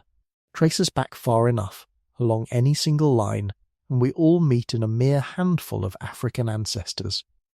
And how do we read the age of such things, with no dates written anywhere, by a kind of clock hidden in the inheritance itself? Each time the long instructions are copied and handed on, a few tiny harmless changes creep in, at a rate that stays roughly steady across the ages. Count the differences between two lines, and you can estimate how long ago they parted, how many copyings lie between them and the ancestor they share. The more alike two threads, the more recently they split from each other. And ours, across all of humankind, are so alike that the clock keeps pointing back to the same startling verdict. Not long ago, in the reckoning of deep time, we were very few, and very close, and every one of us kin. Now honesty again, because it keeps the wonder clean. The scientists do not all agree on exactly when our numbers were squeezed, or how sharply, or whether it was one dramatic crash, or a long age of simply being few, or whether the whole strange story ties to Toba in particular, or to the hard tides of the ice ages more broadly. Some read a single deep bottleneck, some read a more tangled history of small divided populations. The debate is real, and it is not settled, and I will not pretend it away. But the shape that survives every version of the argument is this. Our kind passed, not so very long ago, through a time of being few. The blood of the living remembers it. However exactly it happened, we are the offspring of a remnant. And that fact carries a meaning far warmer than any diagram of genes. Let it land, because it is perhaps the truest thing this whole long night has to give you. If we are all descended from so few, and if our differences are truly so thin a film over so deep a sameness, then the old deep truth of it is simply this: we are one family. Not as a hope or a wish or a fine saying, as a plain fact of the blood. Every person on earth is a near cousin to every other, because we all came, so recently, through the same narrow gate, carried by the same scarce handful of survivors. The distances we set between one another are vast in the mind and tiny in the blood. Beneath all of it runs a single, close, unbroken kinship stitched into us in the grey years, when there were so few of us left that we could not afford to be anything but kin. That is the echo of the bottleneck. Not a wound, a binding. The survivors, in coming so near to ending, made of all their descendants a single family, closer in the blood than we have ever quite let ourselves believe. Which brings us home, one last time, to the question that has carried us through the whole of this night. How did so few survive so much? We have gathered the answer, piece by piece, and now we can hold the whole of it. And in a moment we will watch the reward for all that surviving arrive at last. The veil thinning, the gold sun returning, the grey world greening again beneath the feet of the remnant who held on. But first, feel the weight of what they carried through. Not only their bands, and their fires, and their fragile lives. They carried you along that unbroken thread, through that narrow gate, across all those grey and hungry years. They carried the whole of everyone who would ever come. And they never knew it. They only kept the fire one more night. Let us go with them, now, into the returning light. The return did not come as a dawn. There was no single morning when the grey broke and the gold poured back. That is not how the sky heals. The veil that had dimmed the world came down the way it had gone up, slowly and from far above, on its own patient schedule, indifferent to how many lives waited beneath it. Up in the high air the fine bright droplets of sulphur had been drifting for years, but nothing floats forever. One by one, season by season, they settled at last out of the stratosphere and fell away, and the veil grew thinner and thinner until the sky above the world began, by the smallest degrees, to clear. No one below could have marked the day it started. It was a change you could only see by looking back across a lifetime. Picture then a band living through the turn, the slow tilt from grey toward gold. Feel how it would have come to them. At first only a suspicion. A spring that seemed a touch less bitter than the last. A stretch of days when the sun, that pale coin they had squinted at for so long, seemed to press a little more warmth onto the backs of their hands. They would not have trusted it. They had been disappointed too many times, through too many false thaws. But the warmth did not retreat this time. It came again the next season, and the next, a fraction stronger each turn, until even the most cautious elder had to admit that the light was changing. That the old sun, the one from the deepest tales, was finding its way back to the world. Then the sky itself began to right. The strange lurid sunsets faded toward the ordinary. The stars came back into their old brilliance, the great river of them blazing once more across the black, as the haze that had dimmed them thinned away to nothing. The sun climbed back toward its full strength, its disk growing too bright to meet with open eyes again, as it should be. The roof of the world, grey for so long, turned blue, and as the light returned, the land came back to life beneath it, in the same slow order it had failed.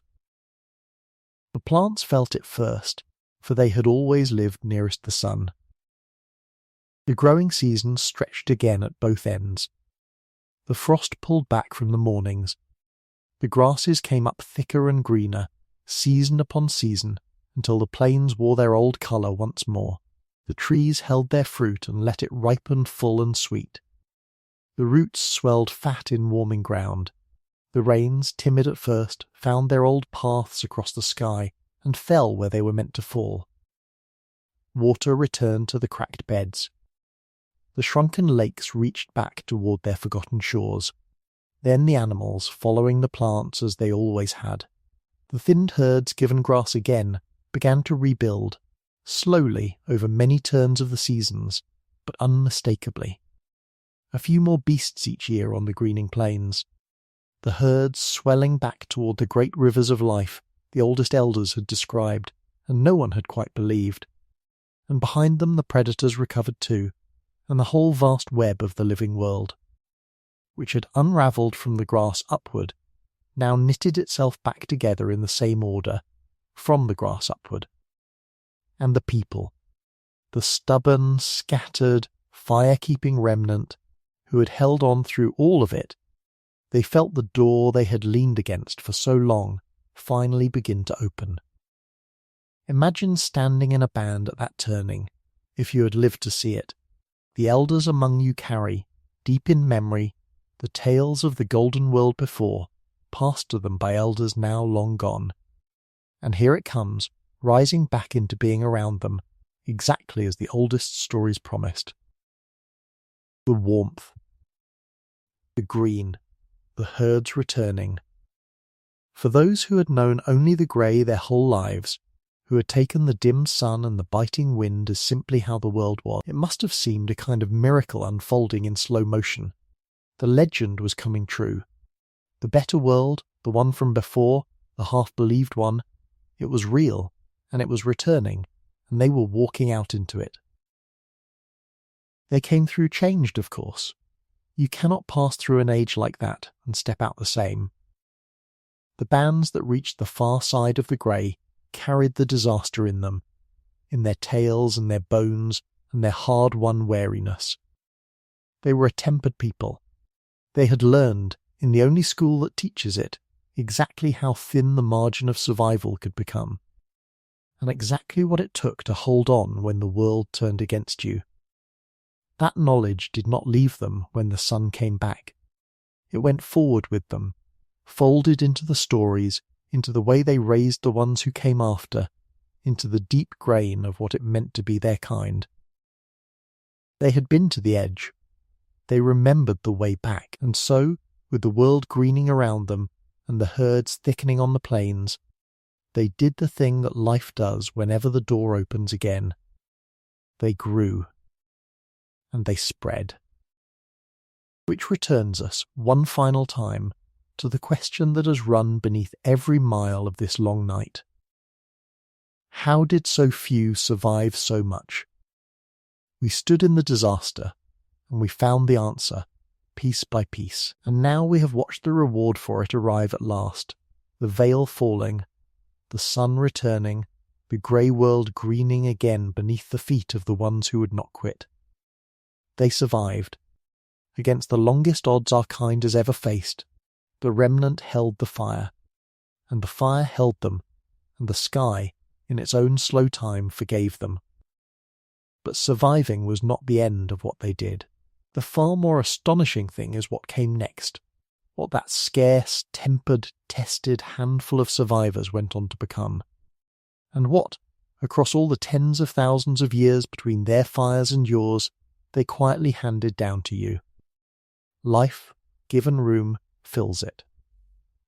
That is the oldest habit of the living, and our kind has it as deeply as anything on earth. So as the world greened and the herds ran thick again, the remnant that had held on through the grey years did what survivors always do. They increased. And they moved back out into the lands the disaster had emptied. It was not a march, any more than the drift toward the refuges had been. It was the slow, unplanned spreading of a people with more mouths to feed, and a healing world before them. A band grows a little too large for its range, and part of it moves on, over the next ridge, into the next valley, where the grass is good again and no one else has claimed it. And the next season, the same. And the next. Generation by generation the bands seeped back across the plains and along the rivers and around the coasts, refilling the map that the grey years had swept nearly bare. The rumour of humanity, whispered so faintly across the world in the darkest age, grew louder again, fire by fire. And here I will only glance at what came after, because it is a tale for other nights, and it is vast. In the long ages that followed, the descendants of that scarce and tested remnant would walk out to every horizon the earth possesses. Every land where people now live, every coast and plain and mountain and far cold shore, would in time feel their feet. Everything our kind has ever made, every field and city and song, every word spoken in every language on the planet, descends from the bands who came through the grey. All of it was carried across that narrow bridge by a few thousand who never knew they were carrying anything at all, except the fire, and each other one more year.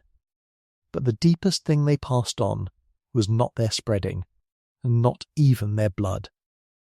It was something quieter, and it is the true gift at the centre of this whole long night.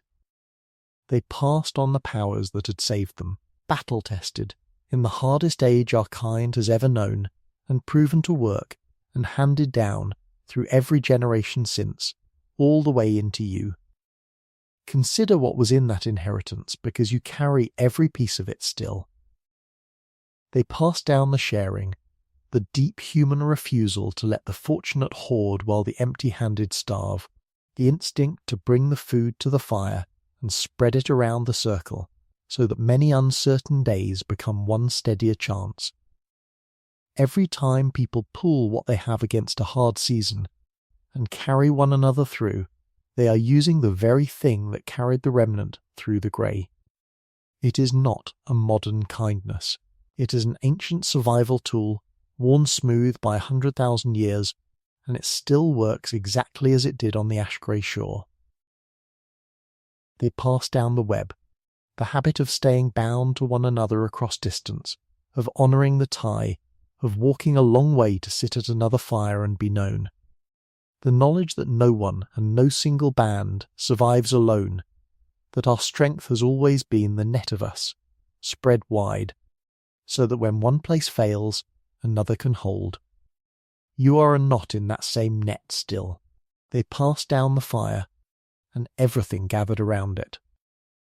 The warmth held against the cold, the gathering place where the day's people come in from the open world and sit down together.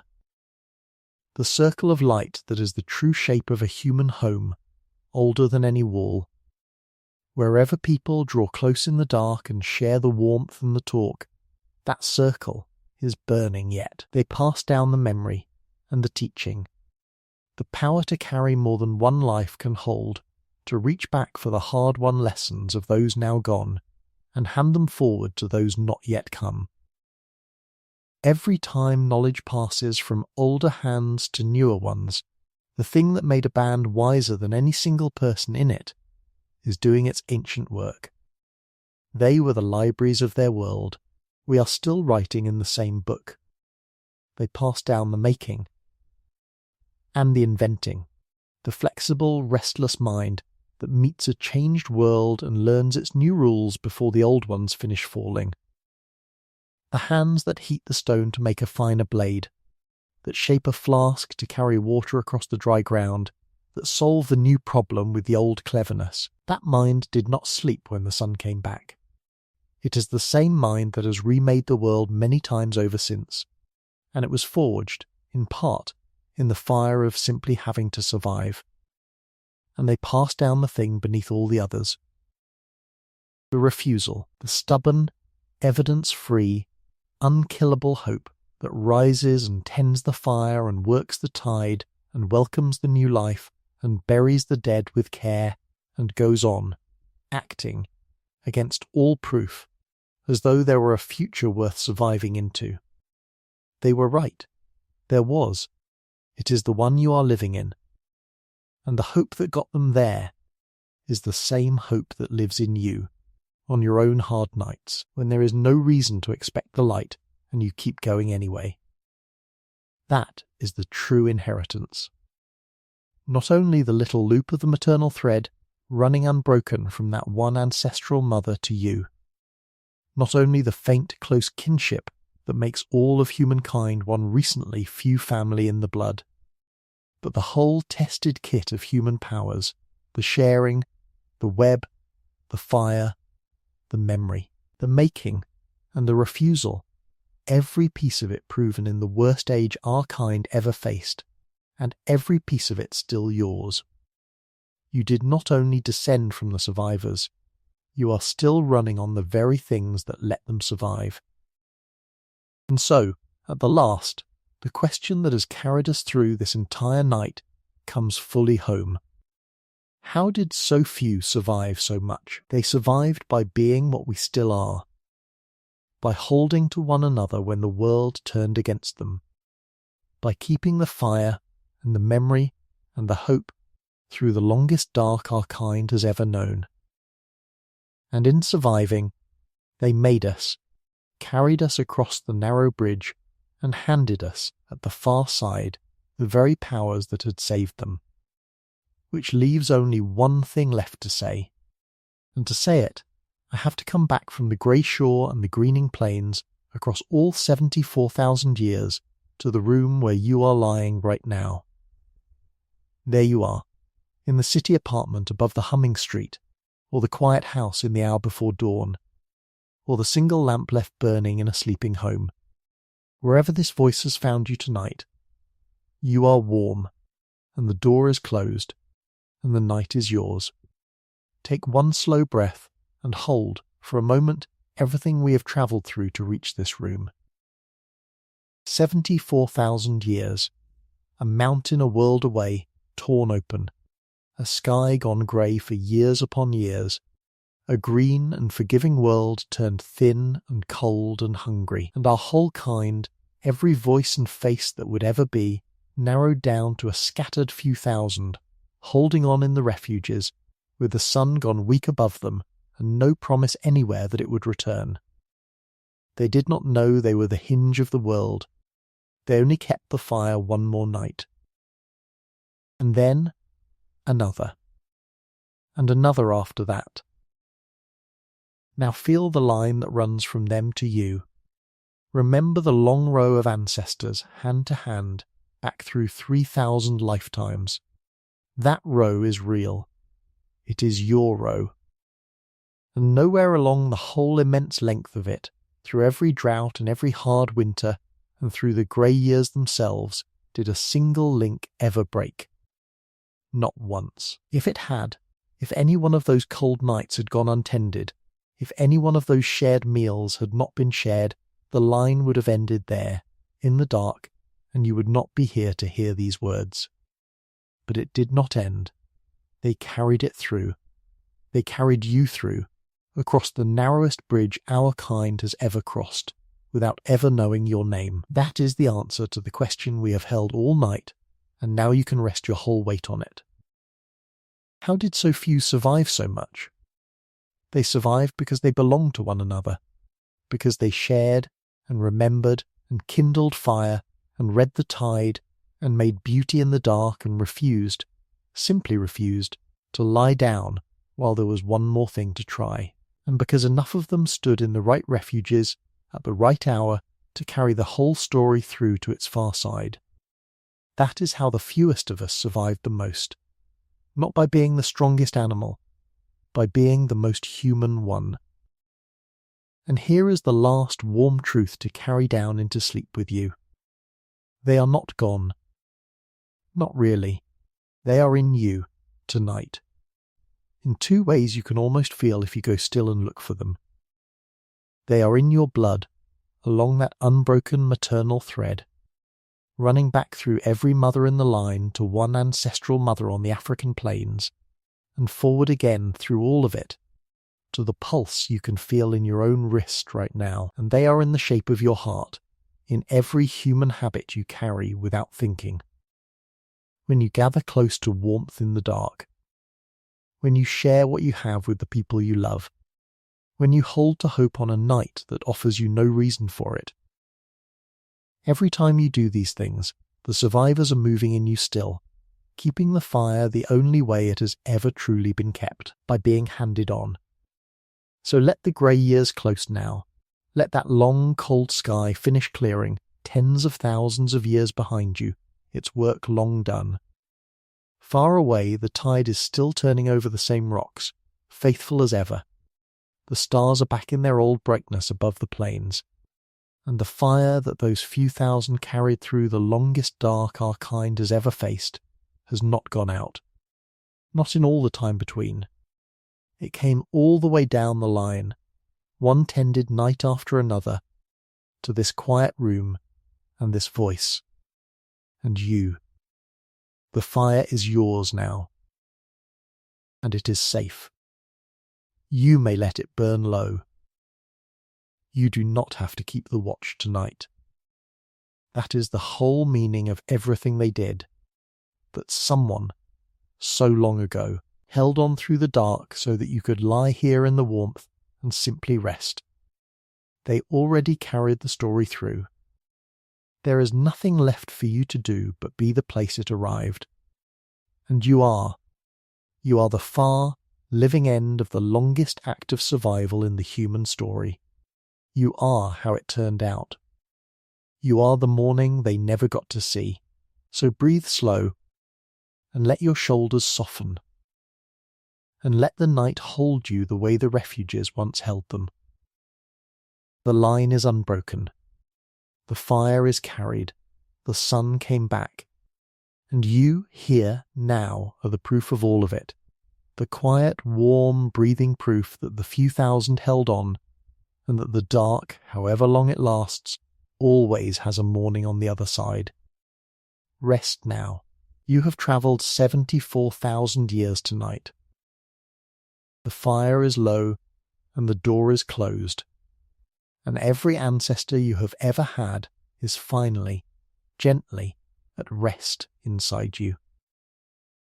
Let the last of the grey drift away, and carry them with you, without effort, into sleep, the way you have carried them all along, and the way you always will.